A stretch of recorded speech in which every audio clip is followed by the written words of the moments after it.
Okay, as you know, when I've got a guest in the studio, I want to jump on and do a bonus episode with them on This Is Investing. And today I'm joined by Brian Parker. Brian's the Chief Economist at ART, Australian Retirement Trust. They support the podcast. We do the odd Economist episode. They haven't really paid for this episode or anything like that. So just putting that flag out there. I don't know if, Brian, you want to maybe answer these questions as Brian Parker, the human, as opposed to Brian Parker, Chief Economist at ART. Depends on the question. That's right, yeah. So the first question, because I want to ask these the same questions to the same guests, just so there's a bit of a format. What makes a successful investor in your mind? Patience and humility. Being patient and focusing on building longer term wealth, but also humility, because when it comes to investing money, one thing you learn, you know less than you think you do, and markets know more than you do. That's so funny. Last week on Friday, I did this little episode with Vince Scully, a friend of the show. He said the same words, patience and humility. Wow, there you go. So great minds think alike. Super or non-super, and why? Both. Okay. At the end of the day, we have a range of financial needs. Retirement is just one. So super is your retirement strategy. But for your goals that, saving for a home, saving for kids' education, saving for kick-ass holidays, these are all intermediate goals which you can't really save for in a super fund. Yeah. I think it's fair to say that this is Brian Parker, the human, not Brian Parker from ART. Yeah. Mortgage or invest? Mortgage and again, it's both.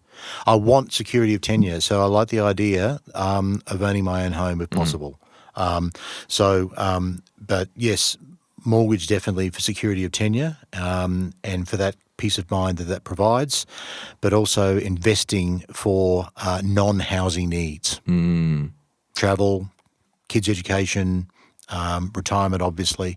Yeah. And so based on that, you're saying if someone had an extra $1,000 a month or $500 a month and they had a mortgage, maybe a bit of both could scratch the itch. Yeah, I would say a bit of both, which is a classic cop-out economist answer. And again, the exact answer will depend on each individual. I'm actually, because a lot of the time people are like, oh, what do I do? I'm like, you can do a bit of both. It's not an all or nothing. Yeah, it's not a binary outcome. No. It's a bit of both is fine. Yep.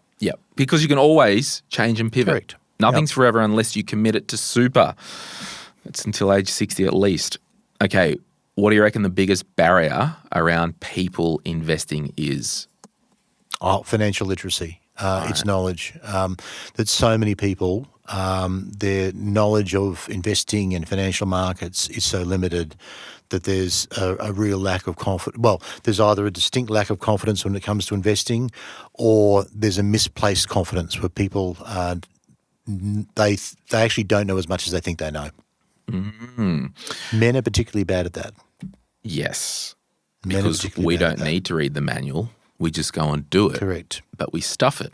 The impact of overconfidence on poor investment. There's a whole bunch of literature that tells you that men suffer more from overconfidence when it comes to investing than women do. That women actually, by a lot of studies I've seen, suggest that women actually make better investors.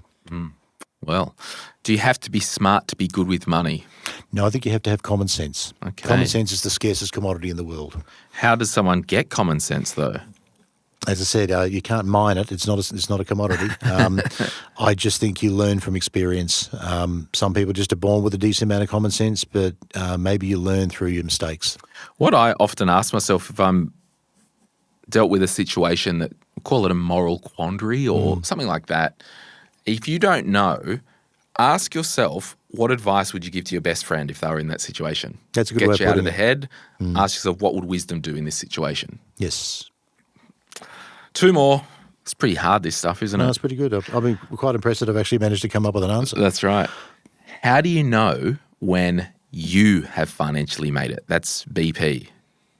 Oh, that's and maybe because I'm still working out the best question, maybe it could be, what is your definition of success and have you achieved that? Oh, that's a really good question. And I'm setting this to your wife after today. yeah, I think my definition of success will be when if we decide we want to go on a holiday and we want to go within the next 6 months, we can just go. Yeah, okay. That money is not really an object, within limits, of course. So you're free of time constraints and financial constraints. Yeah, I think that's right. Well, money and time, they're kind of the finite resources, right? And if we can win both, life's pretty good. Yeah, exactly. But also, one of the things I've learned more recently, just through friends and what they've been through, don't waste time. Life is very, very short. If you've got the resources to do what you want to do it. Don't waste time, because planning for a tomorrow that may not come. Try and make the best of every day of your life. Don't sort of say, well, look, I've got this long service leave, or I've got this big amount of money, I'm going to save it for a trip in 10 years' time or 15 years' time. So you're saying don't do the whole, when I do this, then. I would say if you can afford to do something, go and do it. I was actually talking with someone on the weekend. Because life's too short. And they had a heap of money. They had a job they didn't love. They were still young. And they're looking at quitting their job. They had decent share portfolio, decent cash savings, quitting their job around 30 years old. And I said, look, at the end of the day, you've got a choice. You can have a job that you don't like that's crushing your soul and a heap of money and assets, or you can press pause, use a bit of that money, go on a holiday, take 6 months, take a year off because you've got enough money to do this, and then move into the career, calling, all that stuff that you want to do, and have less money but be happier. Pick one. It's okay. Exactly. And I think there's a real lesson in that, is that you do spend 7 or 8 hours a day at work. And if you're not happy doing it, that's a miserable way to spend your life.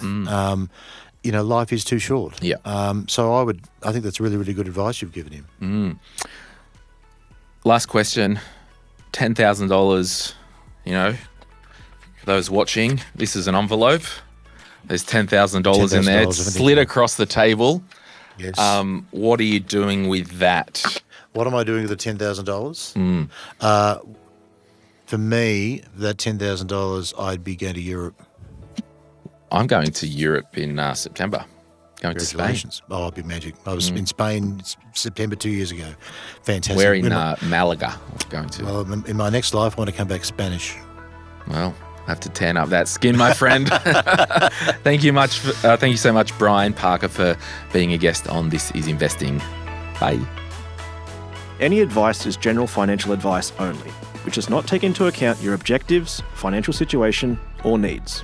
Because of that, you should consider if the advice is appropriate to you and your needs before acting on the information. If you do choose to buy a financial product, read the Product Disclosure Statement, PDS, and Target Market Determination, TMD, and obtain appropriate financial advice tailored to your needs. Simo Interactive Pty Ltd, the publisher of this podcast, and Glen James are authorised representatives of Money Sherpa Pty Ltd, which holds financial services license 451289. Opinions or comments from any guests on the podcast are theirs and not those of the host or the publisher or their respective license holders.